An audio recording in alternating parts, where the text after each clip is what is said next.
એક સમાચારોમાં આગળ વધીએ। પાટણમાં પાલિકાની ઘોર બેદરકારી સામે આવી છે, જેમાં બાંધકામ વિભાગમાં બેદરકારીનો આ કિસ્સો એ સૌ કોઈને ચોંકાવી રહ્યો છે। ખાનગી માલિકીની જમીન હતી, પર તેના પર સીધો રસ્તો બનાવી દેવાયો। વોર્ડ નંબર 10 વિસ્તારમાં સીસી રોડનું નિર્માણ થયું છે। અંદાજે લગભગ 20 લાખના ખર્ચે આ રોડ એ તૈયાર કરી દેવાયો છે। ખાનગી જમીન ઉપર રોડ મામલે ચીફ ઓફિસરનું એક નિવેદન પણ સામે આવ્યું છે, જેમાં રસ્તો એ વર્ષોથી અસ્તિત્વમાં હોવાનો પાલિકાનો દાવો થયો છે। 2023-24માં આ રોડ માટે ગ્રાન્ટ મંજૂર થઈ। 2025માં રોડનું રીસરફેસિંગનું જે કામ છે તે કરવામાં આવ્યું। આ જમીન માલિક દ્વારા કોઈ વાંધા અરજી આપેલ નથી તેવું પણ તેમનું કહેવું છે।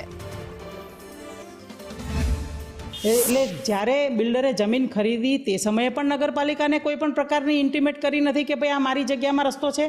ત્યારબાદ 2023માં કારોબારી સમિતિએ રસ્તો બનાવવા માટે થઈને કીધું, ત્યારે પણ એને કંઈ કર્યું નથી। 2021માં પોતે પરવાનગી માંગી છે, ત્યારે પણ એને કોઈ વિવાદ ઊભો કર્યો નથી। અને હાલ એને આ લાંબા સમયથી નાગરિકો જે વાપરી રહ્યા છે તે રસ્તાના ઉપર તેને જે ફેન્સિંગ મૂકીને જે કામ કર્યું છે તે ખરેખર એને ગેરકાયદેસર કૃત્ય કર્યું છે। એટલે આવી રીતે એ કોઈ રસ્તો બંધ કરી શકે નહીં, કારણ કે એ જે વિવાદવાળી જે જગ્યા છે એ અમારા નકશાને એના મુજબ ફક્ત 33 મીટરની થાય છે, એનાથી વધારે જગ્યા છે નહીં। અને આ જ મુદ્દે સંવાદદાતા વિષ્ણુ ઠાકોર અમારી સાથે જોડાઈ ગયા છે। વિષ્ણુ, કોઈની ખાનગી જમીન ઉપર પાલિકા દ્વારા રસ્તો બનાવી દેવામાં આવે છે અને જ્યારે સવાલો કરવામાં આવે છે ત્યારે જવાબ એવું મળે છે કે અમને કોઈ નોટિસ નથી મળી કે અમને કોઈ જે રજૂઆત છે તે કરવામાં નથી આવી। આ કેટલું યોગ્ય, અને અત્યારે જમીન માલિક જે છે તેની શું માંગ છે?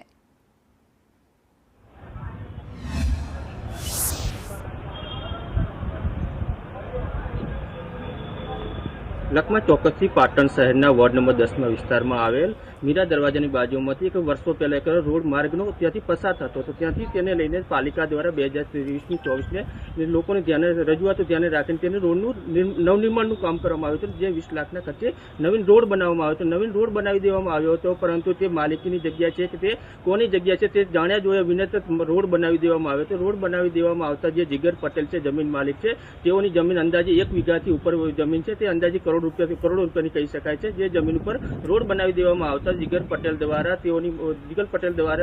જે સમગ્ર ઘટના બહાર આવી છે, તેઓની માંગ છે કે ભાઈ જે રોડ છે બનાવવામાં આવ્યો છે તે રોડ મારા જે જમીન નીકળે છે તેમાં રોડ બનાવી દેવામાં આવ્યો છે। તેને લઈને તેઓની માંગ છે કે સત્વરે માર્ગનો ખુલ્લો કરવામાં આવે, પરંતુ ખુલ્લો માર્ગ કરવામાં ના આવતા જે માર્ગ બનાવેલ છે તે અંદાજે 10થી વધુ સોસાયટીનો જોડતોનો મુખ્ય માર્ગ હોવાથી ત્યાંથી હજારો લોકો ત્યાંથી પસાર થતા હોય છે। પરંતુ બે દિવસ અગાઉ જે જીગર પટેલ છે તેઓ દ્વારા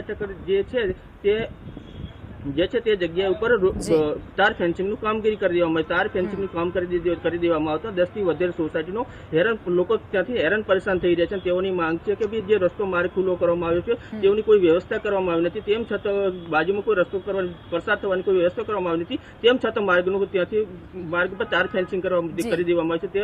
તેને લઈને તે સ્થાનિક લોકો પણ પરેશાન છે અને અન્ય વૈકલ્પિક એમને સુવિધા મળે તેવો અત્યારે માંગણી કરી રહ્યા છે। આપ જોડાયા।